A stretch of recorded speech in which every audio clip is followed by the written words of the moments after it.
I was invited to go out to eat with a friend, and I came home fairly late and my husband had already gone to sleep. My youngest was only 2 at the time. She woke up and she wanted me to lie down with her, so I did. And the next morning I was woken by my children who came calling for me. Mummy, Mummy, Daddy's not waking up. I went to the bed and found my husband not responsive, and we called the ambulance. So what happens? He's not responsive. The ambulance comes. We take him to get a scan. They say that he's had a stroke and that there is brain damage and he's in a coma, and they don't know how long he'll be in the coma or what his state will be if he wakes up. So I'm sitting there. It's been 17 years of this man, a constant in my life, this beloved husband, wonderful father, mashallah, tabarakallah. My children are looking to me for answers. When is Daddy going to wake up? When is he coming home? When are you coming home? And I don't know what to tell them. So he's in the coma and the people start coming. They come with gifts. They come with dua. They come with Quran. They come with love. How wonderful people come into your life when you need them. And I'm sitting there. I'm the one who has to phone his mother. This is her youngest child. And I have to tell her, Mum, he's in a coma. They don't know whether he's going to wake up.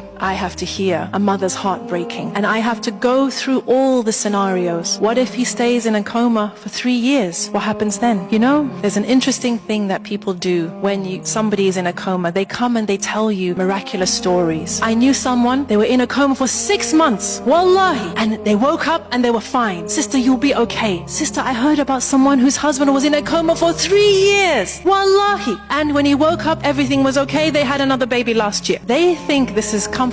I don't, because I don't know how to navigate my life with my husband in this coma. But Allah is the owner of the heavens and the earth, and He decides. So Ya Rab, if he will be in a coma for however long, I accept. Then they say, when he wakes up, he may have severe brain damage. He may not recognize you or the children. I say, Allah is the owner of the heavens and the earth. He decides. And if my husband wakes up and he is no longer the man that he was, I accept. And then what if he doesn't come back? Subhanallah, I went through every scenario, which is what you do. You go through every scenario, what could possibly happen, and Allah gives me the chance to accept each scenario. Say, Ya Rab, this is in your hands. Whatever you decide, I accept. So one day, a sister comes with a story for me. And this was a story that did give me comfort. She said, you know, there was a husband and a wife. They had a daughter. And this daughter, from when she was born, she was very ill. And the doctor said she wouldn't survive past 1 year, 2 years, 3 years, 4 years. But the daughter survived. Until one day she got too sick and they took her into hospital. And the hospital staff said, you have to leave her here. So they come back the next day and the doctors say, it's not looking good. She needs this, she needs that. And the man says to his wife, not yet.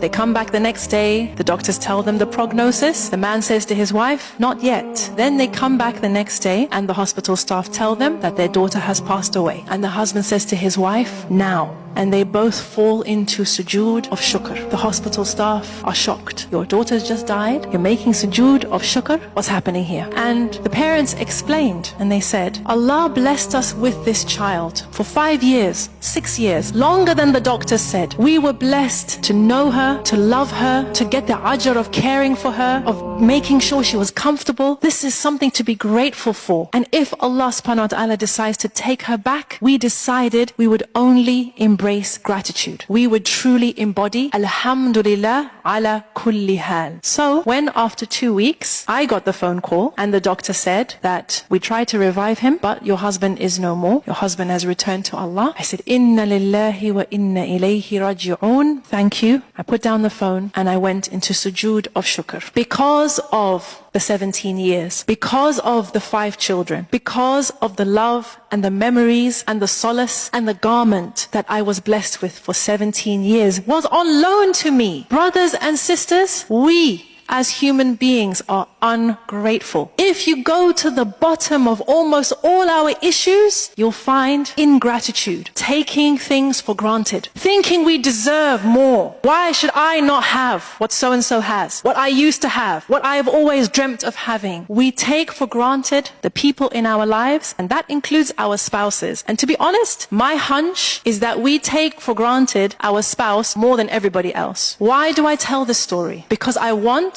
those of you who are married, those of you who inshallah will be married, I want you to wake up to the ni'mah that is right there beside you. The fact that another person has agreed to share their life with you, to build a life with you, to tolerate your nonsense, to make excuses for you, to love you in spite of your craziness, this is something to say alhamdulillah for. Comment alhamdulillah if you have reached to this point of the video.